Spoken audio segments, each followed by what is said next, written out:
My name is Max and I'm the author of Quiet Practice, a deafblind druid's guide to practice without speech. And it's roughly 8 weeks since my book came out. Yay! This is my book, Quiet Practice. It suffers from the goth problem as I cannot wear anything black with it because it looks a lot less impressive. But Quiet Practice is about removing speech from any spiritual practice, not just because of deafblindness, but perhaps dyslexia, perhaps you're just looking for something else to do, perhaps you're a bit shy, perhaps you live in a house share where singing and chanting to the old gods would invite too many questions. This book is for everybody, and ironically, it's about not talking, which is something I have never done my entire life. Never once have I been quiet. To all new authors and authors-to-be, this is what happened in my first 8 weeks of being an author. I need liquid.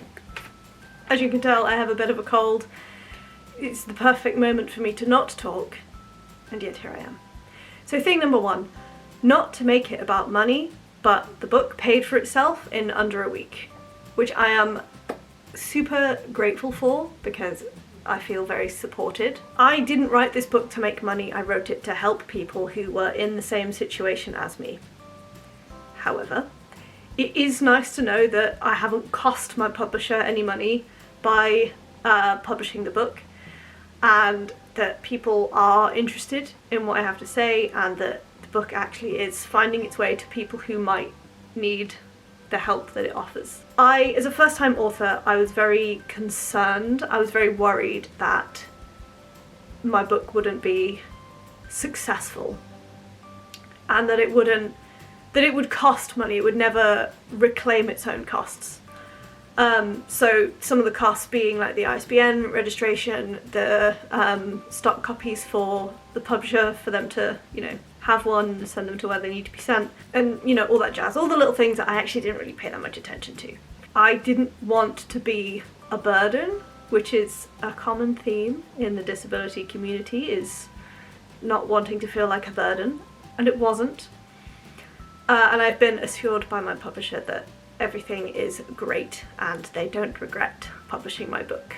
Good, because it's selling well. Yay. But I was worried because it is my first time book and it is a very, very niche topic. And there is also the problem that I was worried I would face, that I am facing, is that because I am a disabled author and I have mentioned disability, people think it's a book only for disabled people, or that it's a book about disability, which it isn't. It isn't, and part of that is the title. Did I have to include deafblind in the title? Probably not. Did it give me authority? Kind of yes. But also it's me, it's my guide, and I am deafblind, so it doesn't not belong in the title. And it's just a case of trying to market it differently, and I don't have a marketing or sales background, so it's challenging me, but it's fine, it's good, it's exciting, but I was worried that people would be like, I'm not disabled, so it's not the book for me. And that's where I come in, where I go and give talks, I chat to people, I put things out on the internet. But yeah, I was worried that it would be too niche for people to want to buy it. And I was wrong. The second thing that happened in my first 8 weeks as an author is I gave a book talk that I thought went really, really well. And it did. The first book talk that I went to was at my local druid camp. It's an invite only, 10 to 15 people show up at a campsite. We've booked it, we're all good. And it's basically just a bunch of pals running workshops for each other, hanging out by the fire, drinking a lot of mead, and it was the perfect place to do my first book talk. I always find it quite challenging to give a talk to a room full of people that I already know. Like, put me in front of a room of strangers, brilliant. Put me on a camera to talk to the internet, fine. A room of my nearest and dearest, it kind of makes me nervous because I'm like, oh my god, we already know each other, so I don't start out at, 101. I get to assume that you already know some things and that I trust that if they need to stop me, that they will. But it is always a little bit awkward because last Druid camp I gave a talk about accessibility in Druidry. I just kind of followed on from there and I was like, have you ever considered that speech might be a barrier to accessibility in Druidry? No. Ah, well, funny, I've written a book. That's the back of the book, by the way. And yeah, it was really, really fun. It was really good. I sold a lot of copies, which is good. It does feel weird selling to friends, but I sold lots of copies of the book, so it meant I didn't have to take loads of copies back with me because it's quite heavy, and I go on public transport and I get lifts and it's all suitcases and stuff, so not having to take loads of copies back was great. And it went really, really well, and then people can also follow up with me afterwards. They can, like 3 weeks down the line, they know who I am if something I've said has resonated, or if they say, hey, that thing you said, I tried it, didn't work. And I'm brilliant, good, thank you so much for letting me know. Do you want support in making it work, or is it just good to know? So that kind of stuff is really helpful, giving talks to people that you know, as awkward as it might feel. On that, if you are a new author and you have a launch coming up, it might be a good idea to sit down a couple of days before the launch and invite some of your nearest and dearest for a dinner party, some drinks, and just talk about your book, talk about how you're feeling about the book, because in a talk to potential customers, it's less important how you feel, and it's about how they feel, centering their experience and what the book is about and how they can help them. But to be able to sit down with your family or your friends and just be like, I spent 3.5 years writing this book. I started it while I was unemployed, and I've been on such a journey, and to have this book grow with me, it feels amazing to have it finally launch. That is a thing that I can say to people I already know, but I wouldn't necessarily say it in a book talk. And I really wish that I had done like a small intimate thing in my house where I'd have gone like, book, with all my friends. The third thing that happened in my first 8 weeks as an author is I did a talk that I didn't think went really well. I mean, okay, it's a bit more complicated than that. It did go well because people told me it went well. People told me they enjoyed it. I sold a couple of books from it. The reason I don't think this talk went really well is because the talk was titled The Power of Quiet. And I kind of went off on a disability tangent. Because I'm so used to going to this camp and all my talks being disability and Druidry related, I decided just to like make it about the book. But I fell into my own trap of being like, it's not just for disabled people, but also, here's everything I know about disability and Druidry. I think part of it might have been because I didn't have cue cards, but I don't usually use cue cards anyway. I think somebody asked me a question, not to make it their fault, but I just got carried away. And instead of talking about the power of quiet and how even outside of disability, just being able to touch grass and feel connected to deity is amazing and it feels magical, I was just like, you know, here's the way that disability has shaped my quiet practice, which is what the book is about, kind of. But I wish I had talked more about actually using all of the senses, actually the power of quiet, working together. I would have liked to talk about that a bit differently and made it like an actual book talk, not I'm a disabled druid and here's my thoughts, I also wrote a book. I think I was just too excited and a little burnt out, I think, because I'd also done a book signing with my publisher at the same camp. I've been talking about the book for nearly a month straight, and I think I got in my head with it. But that's okay. I read something on the internet that success is not a great teacher, failure is. And while I don't think this was a failure because I sold books, people enjoyed the talk, people came up to me afterwards to have a chat, all the usual stuff, I learned a lot more from this than I did my successful talk at my Druid camp. And it didn't feel so bad that I feel really bad about it, it's just something I'm going to carry with me for my future talks. The fourth thing that happened in my first 8 weeks as an author is I learned so much about publishing and selling books. Publishing is not really my area of expertise. When I was 25 and in the middle of unemployment, I did do an internship with Cambridge University Press, which publishes journals and textbooks and things. It did teach me a lot about publishing. This is very different to what they do. So, and working with such a large publisher versus my nice small independent publisher is different. It's very different. I didn't know what questions to ask, what questions not to ask. And I just didn't, there was a lot that I didn't know. Part of it was I didn't know how successful the book was going to be. I didn't think to ask about getting it in bookshops or like overseas, like how do I do that? I didn't think people would be interested. I didn't think I'd have that much of a reach. Turns out I do. So I didn't I didn't think about that. I had to wait for people to ask me, and then I was like, okay, so I asked my publisher. But now I know the answers. So it has an ISBN, so you can get it in any country. You just might have to request it from your local bookshop. It is available on Amazon, on all the different Amazons as far as I'm aware. There will be some signed copies available on eBay kind of soon-ish. I have an event where I need to go and sell books, so I'm going to take all my stock to that, and then afterwards, where I've got no events for a bit, then I will put up the listing. If you are interested in a signed copy, let me know in the comments down below. While you're there, like this video, subscribe to my channel. I probably will talk more about author stuff, but I'm trying not to let it become my whole personality. I just learned so much. You don't know what you don't know until you then know it. And I figured a lot out. And it turns out it's my book. I can do what I want. There was a lot of events and things. I'd go to my publisher and be like, oh, can I take it to a Pride event? Somebody wants to pre-order 15 copies for a giveaway, can they do that? And it's my book. I can say yes to that kind of thing. So-and-so wants to put it in their bookshop. Brilliant. How do we do that? Get in touch with my publisher if you own a bookshop. The publisher is Phoenix Flames Publishing. DM me on social media, I can hook you up. All that kind of stuff, I had no idea. And like, selling books is also a very different ball game too. You can't just go around, you can't just put one post on the internet and say, buy my book, and then have a bestseller. Although I did end up on some of the Amazon bestseller lists. That was quite nice. But it won't sell or promote itself. You have to do quite a lot of the work.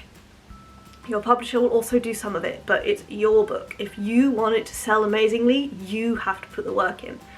And I knew that, but I didn't know that at the same time. I don't know what I thought I knew, but it was different than what I thought it was, but in a good way. So I've always got a copy on me that I can sell to somebody, always. Because there were so many people I ran into, and they're like, oh my god, yeah, congratulations on your book. Do you have a copy? And I'm like, yes, I do. And then they buy it from me. A couple of times I did go in with a cold sell. There's people at some of the pagan camps that I know quite well, and I know that genuinely it might benefit them, so I would go up to them and say like, hello, I have written a book that I think you might find quite helpful. Here's a copy, have a little read. If you're interested, I have them for sale. I take cash card, they're $12.99. Which always feels uncomfortable because I'm not a salesperson. It's like the one thing I didn't want to do with my life was do sales. Now I'm doing sales to buy my book. But at least this is interesting to me. It's exciting to me. I also never have enough change. That's a whole learning curve. I kind of forgot that some people might want to pay cash. And I inadvertently recoiled when somebody paid me with cash for the first time, which I do apologise for, if that was you. I don't know, I wasn't expecting. It's like, oh shit, okay, yeah. And they're like, oh, is that the right? And I'm like, yeah, no, that's not the problem. It's not even a problem. I've just not touched money for about 3 years. The fifth thing that happened in my first 8 weeks as an author is I learned how to sign books. I mean, lots of authors do it differently. I googled which page I should do, and sometimes it's this one, you cannot see that. Sometimes it's also this one, which you also can't really see. But there's like the first page that just has the title and or the subtitle if you've got one, and then the following page which has the title, the subtitle if you've got one, by author, with like the publisher logo and details. You can sign either of those. I tend to sign the second one, but if, for example, I did a large signing, like a job lot of signings, I put a quote in, and then I put a little tailored message, and then I signed it, so I used that first page that has quite a lot more space. But, you know, for just like a two-person, thank you for all your support, or like a one-liner, that second page is really good.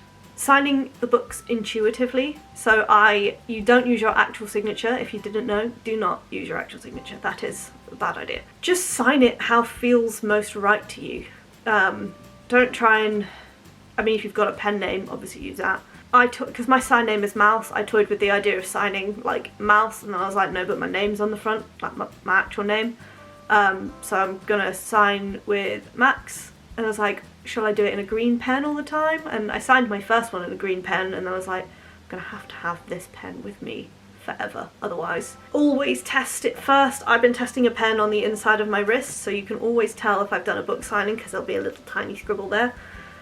And just like, whatever sign off is gonna feel good to you. So I sign with my name and I do a little doodle, and I was like, this doodle actually feels really good to do. So I've been doing that. I was overthinking it until I was underthinking it, and then it just felt right.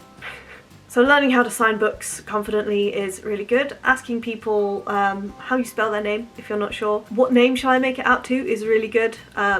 If you don't know somebody's name but they think that you do know it. Or like, how do you spell it? Brilliant. Any nickname. If they turn around and say, oh no, anything's fine, panic. At that point you're allowed to panic. Up until then, just not panic. But yeah, the way that I did it that first time, even though I did it in a green pen, it still feels right to me now, which is good. I think that's very helpful. The sixth thing that happened to me in my first 8 weeks as an author is it did become my entire personality, but I regret nothing. I was a nightmare. I was unbearable in the lead up to my book because it wasn't like common knowledge on the internet, but in my office it was. And every single day I was like, 10 days, 84 days, 3 days, it's tomorrow. Well, it wasn't it's tomorrow because it came out on a Monday, but I was like, it's like Friday. Yeah, but next time you see me, I will have book. And I'll be, book. I was so annoying. It's fair, it's fine. I accept it and I regret nothing. But it did become my entire personality because it's something that I worked very, very hard on for a very long time, and writing a book and having it published is very exciting. Don't let people tell you to calm down because it's not calm. It's incredibly exciting, especially for my first book. I always dreamed about writing a book when I was a kid. I'd read all the pagan books and I'd be like, yeah, one day I hope I know enough about paganism to write my own one of these. And I did. So it was very exciting, and having it become my entire personality, I think I deserved that. I earned it, I worked for it. It's fine. I've now calmed down a bit and I'm, back to sort of regular scheduled programming. But I think it was a reward. It was a reward. It was really fun. Haters gonna hate, The seventh thing that happened to me in my first 8 weeks as an author is the unlikeliest people bought my book. My book is about paganism, druidry, a little bit sensory loss, a little bit disability. Largely it's about shutting up. My very science-brained co-workers bought a copy. It's obviously not that you can't be both. I am both a druid and a scientist, and it's literally not even a problem. It's fine. I just know that they are not pagans or druids or deafblind or disabled or particularly struggling to speak, but they bought a copy anyway. And not only did they buy a copy, they are reading it. They are giving me notes, they're telling me they're enjoying it, and I love that. I don't know, I didn't expect a queue to form on my first day. It was, I bought a load of copies in and I kind of put them down and be like, yee, book. And people were like, oh, can I buy one? I was like, yeah, of course you can. I don't know, I thought they'd pick it up and read it and be like, wow, good job. And then leave it at that, but no, they're reading it and they bought some. They asked me to sign it. Yeah, it's nice. People I haven't seen for ages, or I walk past in the street and they'll be like, oh my god, hi, yeah, book. Can I, yeah, be my guest? I don't know, they were not my target audience. My dad traded snacks with me for a copy of my book, and I don't know, I didn't think my dad would want to buy my book, although he was the only person who was obliged to, because that's what you do. But yeah, I didn't expect him to actually read it, and he liked it. It was very odd. Very odd. Good odd, but I wasn't expecting my scientist friends to be so interested. And they are, which is nice. And then the unlikeliest people didn't buy my book. Oh, this is gonna sound like complaining. I'm really, really not complaining. But there's people who, it was written with them in mind, and they don't want to buy it, which is absolutely fair. And I was like, for the people, I thought you would have, but that's fine. It's weird, you always think you know who your target audience is, but then your audience shows up and you're just like, oh, you're not here, but you're here. Okay, fine. Great, love it. It was just weird when someone like fits the mold so perfectly and they're just like, yeah, not really interested. I'm like, okay, no, fine. And I am hugely grateful for both. I really don't want someone to buy my book just to make me happy but never read it and have it sit on their shelf. It's kind of not really the point of the book, although I did sort of forget that people might read it. Because I'd invested so much time and thought into writing it and the publishing, I kind of forgot about the whole reading part. But I'm hugely grateful for everyone who bought and didn't buy my book. It's been really great, a really great experience. And people who didn't buy my book, it just left more copies of my book available for people who did want to buy it. And I actually really do appreciate the honesty of someone saying to my face, I'm not going to buy your book, but congratulations. Mwah. Yes, more of that. The 8th thing that happened is I learned that launch day is not the end. I knew that, but I learnt it firsthand. I'm not going to parrot what the internet says of it's only the beginning because I spent 1300 days writing the damn thing. The launch day is not just the beginning, it is perhaps the next chapter, but it's certainly not the beginning and it's certainly not the end. The internet says that most books sell the majority of their copies in the first 90 days. We're still in the first 90 days of my book and that might prove to be true because I've sold quite a few. I have sold from my own stock 50 copies, near enough. Can I give this amount of energy for the entire lifetime of the book? No. No, it is exhausting. Am I gonna get another large pre-order from a company such as the one that has, again, probably not. I'm still in shock that they did that, but they've paid and I've sent the books. But does that mean my launch window, that first 90 days, is the end? No, because I'm always going to be an author. I'm always going to be trying to go places, go to new camps, take my book with me. I'm always going to have a copy of my book with me. I have bookings for next year as well, where I'm hoping I will sell some more books. But am I going to devote quite as much energy to it? Also no. It doesn't mean it's the end though. My book isn't selling this well because it's a new release. It's selling this well because I'm selling it. We're putting in the effort to sell it. It's not just because it's new. So if I put in this much effort in a year's time, it's still going to have, I'm going to assume, a similar reception, because it's not like, oh my god, it's a new book, wow. It's just, oh my god, it's your book and you talk about it so well. This is something I've been looking for. This sounds really interesting, thank you for sharing your knowledge. Like, it's not, it doesn't have the interest that it does because it's a new release. It just happens to be new, but I'm selling it. Could it be better? Yeah, 100%. Could it be worse? Also, yes. Like, I'm a new author, just doing my best in something that doesn't necessarily come naturally to me. It is a very niche topic, and it is, I think it's an important topic, and it's reaching the people that I intended it to reach. Did I set myself a sales goal? Yes. Did I smash it? Yes. Did I set myself another sales goal? Yes. Did I smash that one too? Also yes. Do I have a longer term goal for it? Yes. Have I smashed that yet? No, because I learned from the first 2 times. I haven't even thought about Christmas yet. Like, one of my sneaky goals is to have my book be a Christmas present for someone that I haven't gifted it to. I want someone to look at my book and go, yeah, that would be a nice present for whoever. I would love that. That would make my whole day. But yeah, as fun as it is exhausting, and I don't have a set date where I'm planning to wind it all down. I didn't actually plan this far ahead. I have just been winging it. And as I said, I have bookings for next year, and it's not going to be the only one next year, and I think I'm going to retry the original talk that I had sort of planned in my head at next year's pagan camp. I might tweak it ever so slightly to keep me on track. It's going to keep going. It's going to be... I love it so much. I love it so much.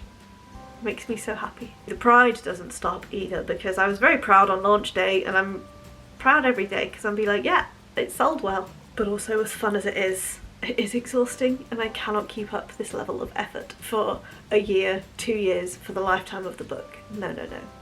Especially if I want to write a second book, which I do. So if you liked this video, give me a thumbs up. Drop a comment down below if you have any more questions or anything about being an author. Try not to let it become my whole personality, so while there will be more author videos on this channel, I'm not an author channel. I talk a lot about disability, deaf-blindness, being allergic to cold, yes really, being gay, being non-binary, being a druid, tattoos, being a scientist, all kinds of things and stuff, and writing books occasionally. See ya!